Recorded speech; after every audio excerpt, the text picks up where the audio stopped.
जम्बूद्वीपे भरतखंडे आर्यावर्ते भारतवर्षे। जम्मू टॉक्स देखने वाले हमारे सभी दर्शकों का बहुत बहुत स्वागत, अभिनंदन। मैं हूं आपके साथ निधीश गोयल, करता हूं आप सभी का यथोचित अभिवादन।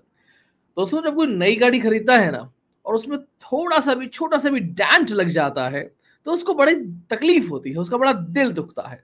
भारतीय राजनीति में इस तरीके की घटनाएं लगातार हो रही हैं और अगर हम बात करें आज के प्रधानमंत्री नरेंद्र मोदी की, तो उनकी पॉपुलैरिटी में डेंट लगाने की फितरती कोशिशें लगातार हो रही हैं। अब ये नाकाम कोशिशें क्यों हैं, कैसे हैं, इसके 5 साल के इतिहास के बारे में, जी हाँ 2022 चल रहा है, 2017 से 22 के बीच की कुछ घटनाएं मैं आपको बताऊंगा जिनसे हमें पता लगेगा कि ये किस तरीके से फितरती कोशिशें हैं, किस तरीके से नाकाम कोशिशें हैं, लेकिन क्यों तब भी ये भारतीय लोकतंत्र के लिए और भारत के लिए खास तौर पर अच्छा है। अब इस बात को समझिएगा।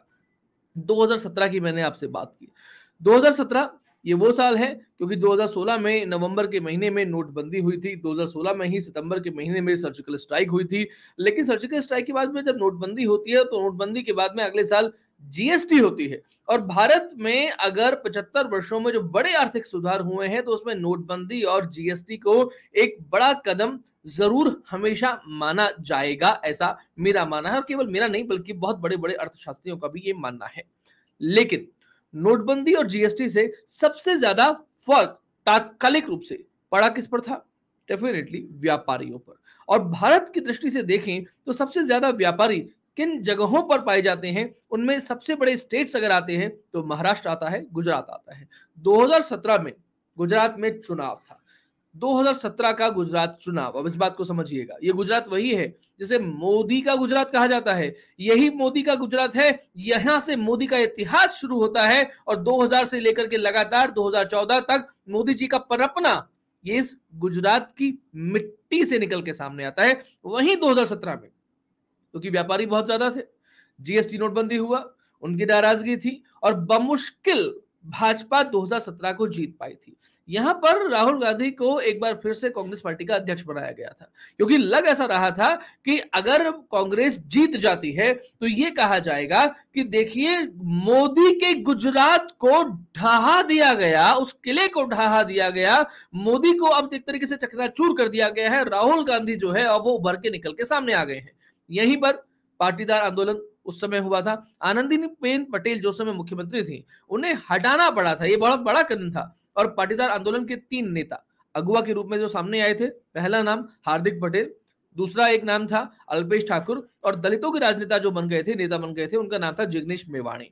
और इन तीनों को लेकर के लेफ्ट लिबरल्स इंटेलेक्चुअल्स देश भर में घूम रहे थे। अब इन तीनों का आज क्या हाल है यहाँ पर हम बहुत अच्छे तरीके से जानते हैं। हार्दिक पटेल तो खुद भाजपा ज्वाइन कर चुके हैं। लेकिन ये बात एक सच है कि 2017 में भाजपा बमुश्किल, बहुत मुश्किल हुई थी, आसान नहीं था गुजरात चुनाव को जीतना, लेकिन जीत गई थी। लेकिन इस जीत को भी साइकोलॉजिकल विन माना गया कांग्रेस पार्टी के कारण से। कांग्रेस पार्टी ने इसे अपने लिए एक साइकोलॉजिकल विन माना कि भाई अगर भाजपा जो है कांग्रेस गुजरात को इतने मुश्किल से जीत पाती है तो सोचिएगा आगे क्या होता है। और उनकी ये बात सच भी साबित होती दिखी क्योंकि लोकतंत्र में इलेक्टोरल जो विन है ये इसकी हमेशा महत्ता रहती है। 2018 में भाजपा के हाथ से राजस्थान गया था, मध्य प्रदेश गया था, छत्तीसगढ़ गया था। और जब ये तीनों राज्य, बड़े राज्य भाजपा के हाथ से चले जाते हैं तब ये कहा गया, क्योंकि 2019 में केंद्रीय चुनाव होने वाला था। इस बात को समझिएगा कि किस तरीके से फितरती नाकाम कोशिशें होती हैं और किस तरीके से भारत के लिए फायदेमंद है।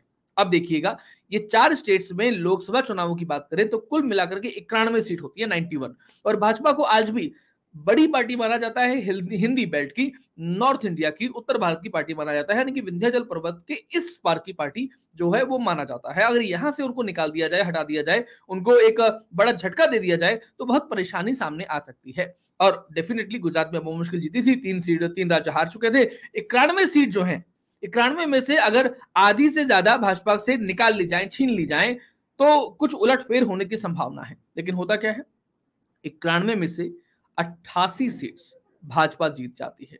मध्य प्रदेश में 2 सीट कांग्रेस के खाते में जाती है और छत्तीसगढ़ में 1 सीट कांग्रेस के खाते में जाती है। बाकी 88 सीट गुजरात में 26 की 26 और राजस्थान में 25 की 25 सीट बीजेपी जीत जाती है। ये वो समय था जब भविष्यवाणियां होने लगी थी कि भाजपा के पास 2019 में 200 आएगी, 210 आएगी, 220 आएगी, 250 से ज्यादा तो कोई कह नहीं रहा था, और कांग्रेस के लिए 150 से 180 सीट आराम से 2019 में निकाल ले जाएगी कांग्रेस, ऐसी बात कह रही थी। और इसके कारण से दो बातें और हो गई थी। चंद्रबाबू नायडू ने इसी के चलते अपना गठबंधन भाजपा से तोड़ लिया था, एनडीए से बाहर हो गए थे। और दूसरी बात यह हो गई थी कि नितिन गडकरी को भाजपा के भावी पीएम के तौर पे देखा जाने लगा था।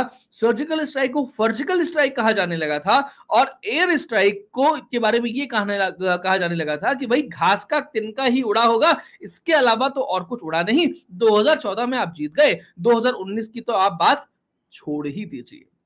लेकिन हम जानते हैं 2014 में जहां भाजपा को 283 मिला था, 2019 में 303 मिला, यानी कि 20 सीटें बढ़ गई अकेले दम पर। एनडीए की तो मैं बात ही नहीं कर रहा अभी।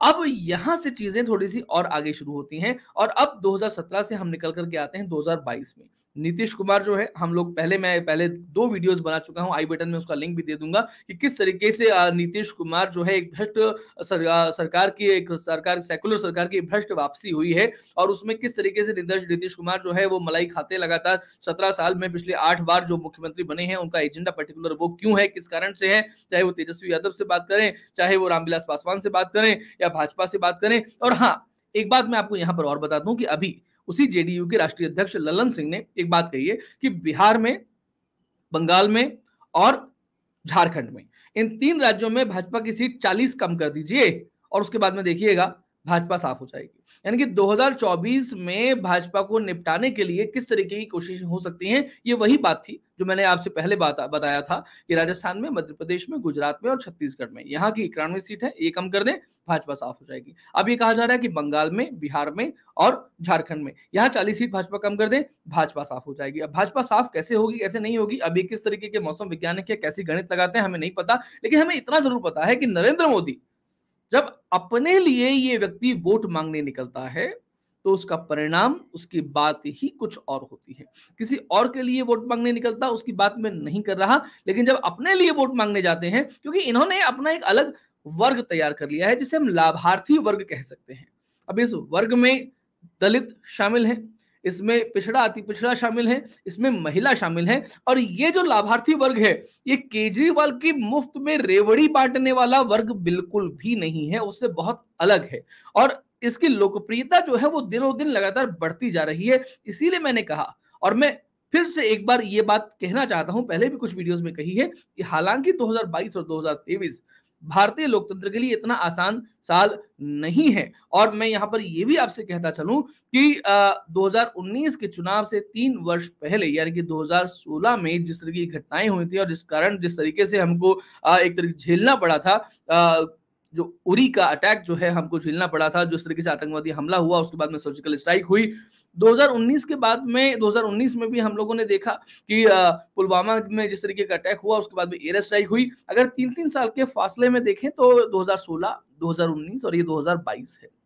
2022 में कई तरीके की घटनाएं हो चुकी हैं।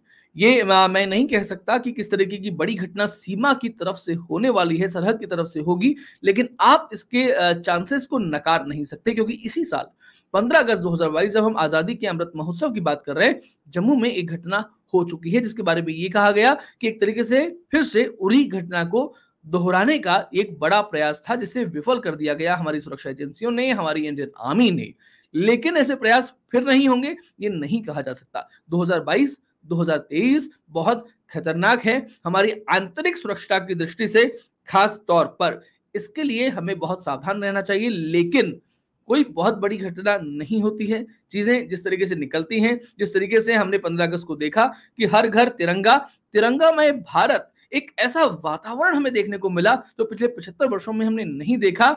2024 नरेंद्र मोदी के लिए भारतीय जनता पार्टी के लिए 2019 से बहुत आसान रहने वाला है। और सोच के देखिएगा, नीतीश कुमार जिन्हें एक चैलेंजर के तौर पे देखा जा रहा है, अगर आप चैलेंजर के तौर पे आपको दिखना था तो 2013 में आपके पास में समय था। 2014 में आप नरेंद्र मोदी के विपक्ष में खड़े होते और विपक्ष का उम्मीदवार अगर आप बनते तो मैं ये नहीं कहता कि आप जीत जाते, लेकिन हाँ, आप एक नजदीकी लड़ाई के तौर पे सामने आ सकते थे। लेकिन आपको 2013 में नहीं बनाया गया, तो 2024 में आपका बनाया जाना। और दूसरी बड़ी बात, तेजस्वी यादव के साथ में गठबंधन 2024 तक टिकेगा भी या नहीं, इसकी गारंटी कौन ले सकता है?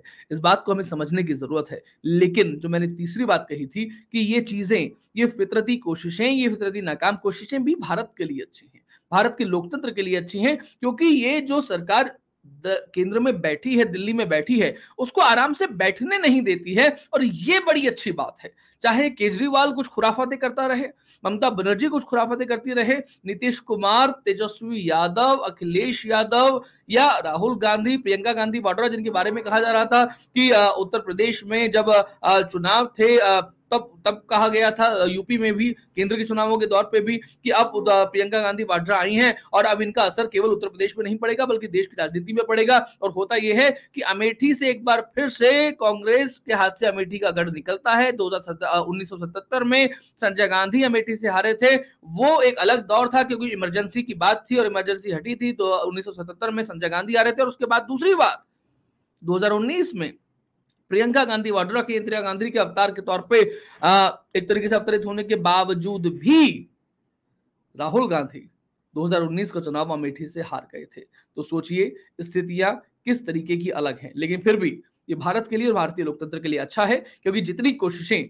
दिल्ली की सरकार को अपदस्थ करने की होती रहें, उतनी तरीके से, उतनी ही ज्यादा अच्छे तरीके से, उतना मर्यादित तरीके से भी और उतना अटैकिंग तरीके से भी दिल्ली में बैठी सरकारें काम करेंगी, कोशिशें करेंगी और अपनी धार को और पैना करती रहेंगी। और हम उस धार को और पैना होते हुए देखना चाहते हैं, क्योंकि हम पुनश्च जम्बू द्वीप देखना चाहते हैं, हम अखंड हिंदू राष्ट्र, अखंड भारत देखना चाहते हैं। और उस अखंड भारत को हम तभी देख पाएंगे जब सरकारें चुप नहीं बैठेंगी, संगठन चुप नहीं बैठेंगे, वो लगातार काम करेंगे। और लगातार काम करने के लिए उन पर दबाव बनाए रखना भी आवश्यक है, कभी पॉजिटिव तरीके से तो कभी नेगेटिव तरीके से, लेकिन ये तब भी भारत के लिए अच्छा है। आज के कार्यक्रम में अभी तक के लिए इतना ही। आपको हमारा कार्यक्रम कैसे लग रहे हैं, अपने कमेंट्स के माध्यम से हमें जरूर बताइएगा। वीडियोस को लाइक करें, शेयर करें, चैनल को सब्सक्राइब जरूर करें। और आपको लगता है कि देश और धर्म के लिए हम कुछ अच्छा काम कर रहे हैं तो धर्मांश पत्रम पुष्पम के माध्यम से हमें आर्थिक सहयोग अवश्य प्रदान कीजिएगा। नमस्कार, जय हिंद, जय भारत, वंदे मातरम।